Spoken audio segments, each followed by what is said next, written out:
عارف والا میں شہریوں کو اپنا علاج کروانا مشکل ہو گیا۔ انسانی جانیں بچانے والی ادویہ کی قیمتوں میں پھر سے اضافہ کر دیا گیا۔ ادویہ کے ریٹ آسمان پر پہنچ گئے۔ مزید جانتے ہیں نمائندہ سٹی نیوز یاسر علی کمبوز سے۔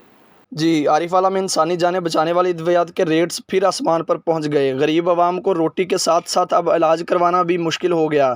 شوگر، بلڈ پریشر، ہارٹ سمیت دیگر ادویات کو 10 سے 40% مہنگا کر دیا گیا۔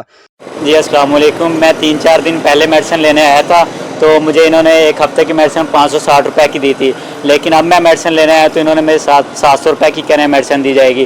میری گورنمنٹ سے اپیل ہے کم از کم اگر وہ میڈیسن سستی نہیں کر سکتے تو بڑھائیں تو نہ ان کی قیمتیں۔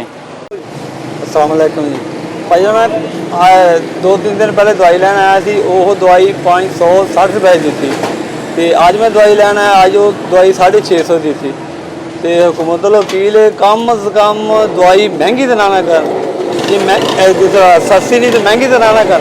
حکومت پاکستان سے اپیل ہے تے دوائیاں ریٹ گھٹ کرن تے ہر غریب دے بندے دی پہنچ آون۔ شکریہ۔ شہریوں کا کہنا تھا حکومت ہوش کے ناخن لے اور انسانی جانیں بچانے والی ادویات سستی کرے اور جو ریٹس بڑھائے گئے ہیں انہیں بھی فوری کم کرے تاکہ غریب شہری اپنا علاج سستے داموں کروا سکے۔ کیمرہ ٹیم کے ساتھ یاسر علی کمبوز، سٹی نیوز، عارف والا۔